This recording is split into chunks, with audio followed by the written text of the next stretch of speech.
I know Boston and Gainwell played, but that's not good enough. They were fine. They were fine. They're not red zone backs. And Kareem has proven that he could catch the football out of the backfield, and these guys kind of can. But Kareem Hunt is a versatile back who can do that.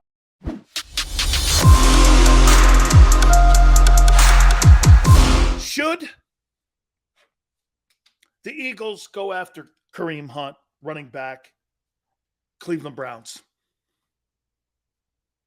I know Boston and Gainwell played, but that's not good enough. They were fine. They were fine. They're not red zone backs.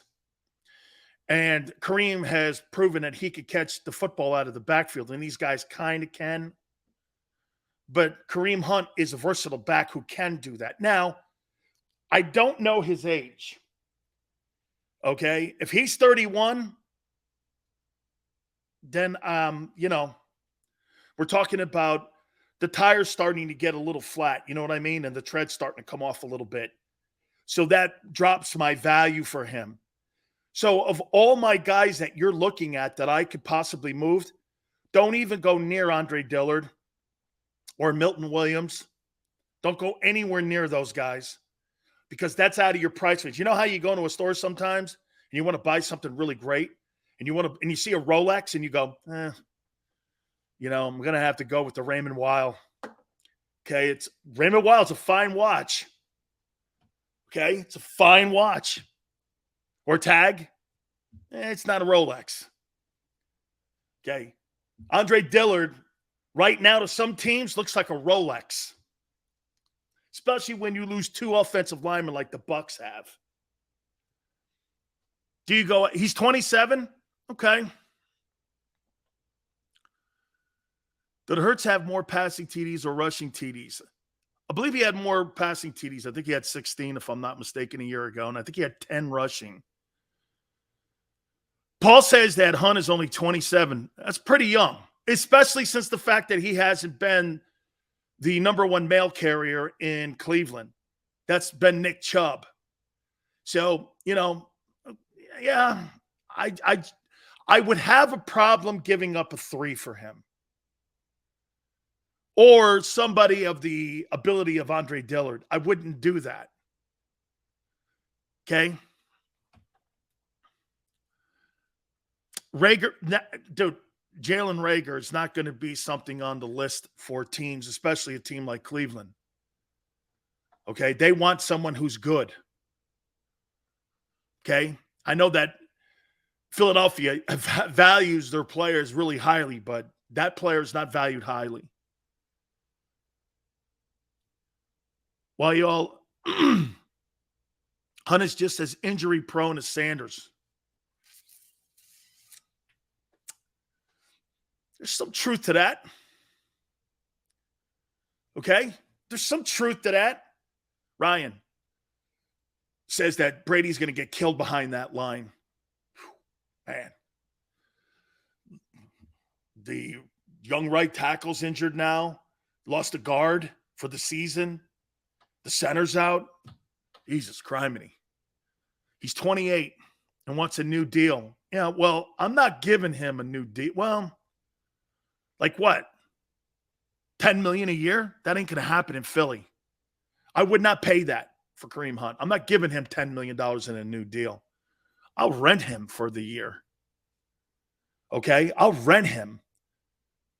And if he wants and he's productive, I'll offer him a Philadelphia Eagle-friendly deal at the end of the season if he happens to come in and be a component and a factor, especially in the red zone.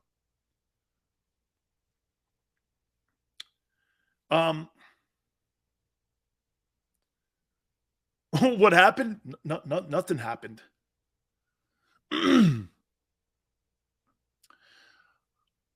Check the Bills, Steelers, Patriots, Browns, Dolphins, Vikings, running back rooms. Plenty of running backs to go around. $10 million for a running back? Hell no. No, I mean, he wants a new deal. He's not going to want a $3 million contract to come to Philadelphia. That's not going to happen. Reagor would have to be something you completely, Joseph, that's what I'm saying with this. See, to me, I don't think Howie is going to use somebody like if Andre Dillard is out there and teams are calling for him, Howie's going to go like this. Well, I want a one and a safety. I think the safety position on the Philadelphia Eagles is more of a concern than the running backs are.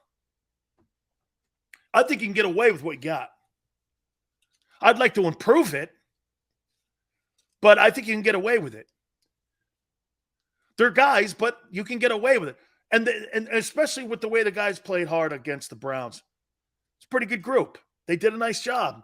I think you can get away with it. Where I don't think you're going to get away is that group you have at safety. I do not think highly of that group. They're not very good. They're okay. You know, the corners are really good. The linebacking, since TJ Edwards was instilled as the starter last year, it's a brand new looking group. He's changed the attitude inside that locker room and in that group setting and in that group personnel. He's absolutely changed the room. And what I loved about it, too, was that he refused to surrender the position to Nakobe Dean. And then Kaiser White comes in and plays his ass off. Again, not a very good effort against the Browns, though, I thought. Too many gaping holes, and the D-line got knocked off the ball. Still better all-around back. Kareem Hunt or A.J. Dillon? I'll take Hunt. Because he played in Andy Reid's system. Remember that, too. When you're going after somebody, Greg, you want to know what kind of systems that these guys have all worked in. So this guy has been in Kevin Stefanski's system, and he's been in the Andy Reid system. So when you're looking at Kareem Hunt, you understand that he understands the passing game. That means this. What? That means he's a good pickup guy when it comes to blitzes. What's the number one thing that keeps running backs on the pine and on the sidelines when they're young? They can't pick up blitzes. And how many backs have you seen? That Rashad Penny kid up in Seattle. You know why Rashad Penny hasn't done shit since he left San Diego State and went up to Seattle with Pete Carroll? He can't pick up blitzers. And he gets hurt. He can't pick up blitzers, and he gets hurt. I think one game last year, I think he was the AFC Player of the Week last week. Or, NFC Player of the Week last year. And when he's healthy, he's a good player.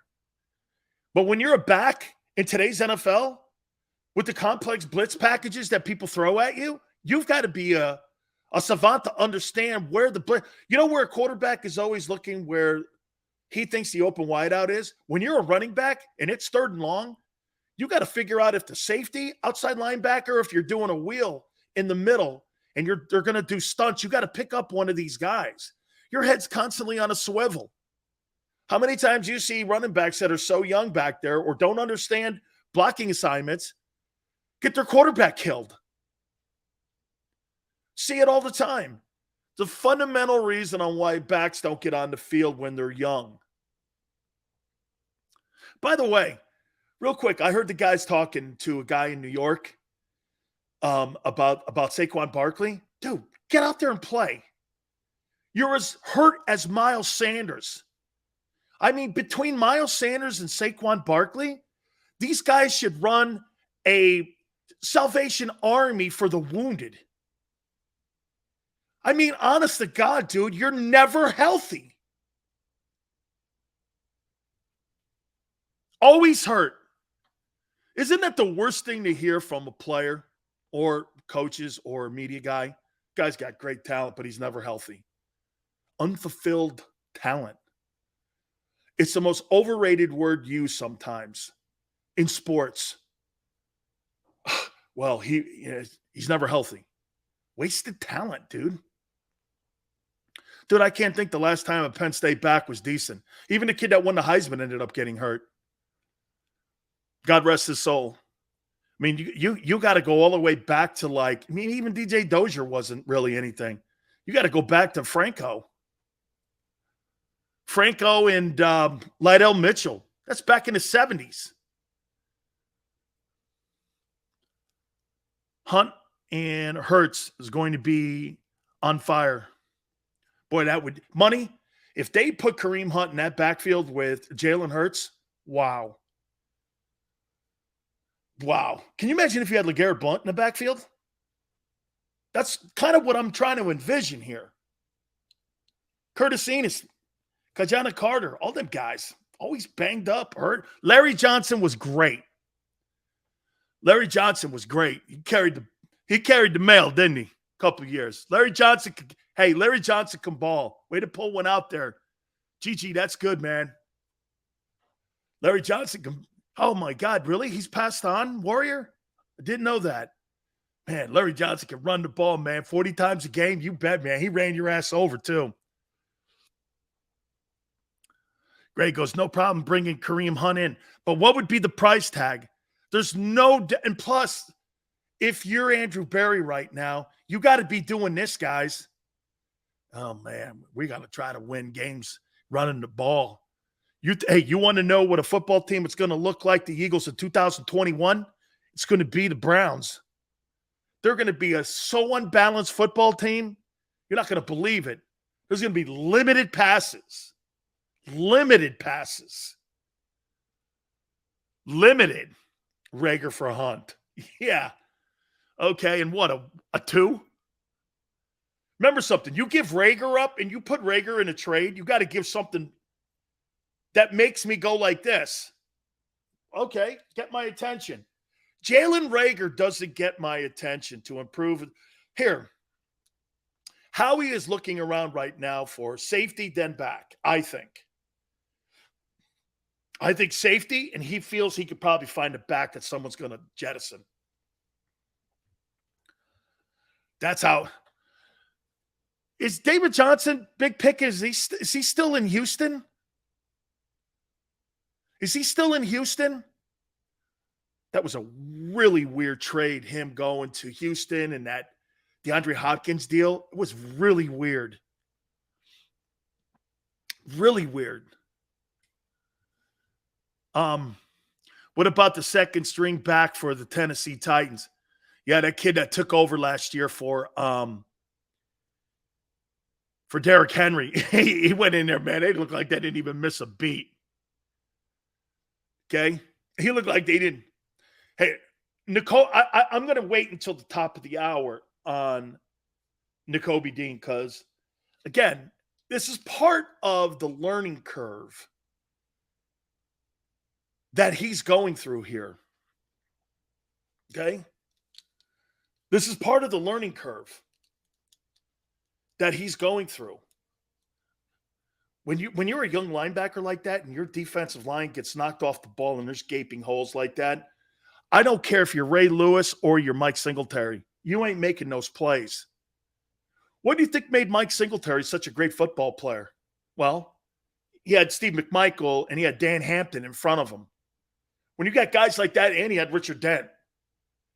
Usually when you see great linebacker play, it's tradition that you have a really great D-line. Hey, when Seth was going sideline to sideline, it didn't hurt you had Reggie and Jerome in there. Right? And Clyde Simmons. It didn't hurt. Is that fair?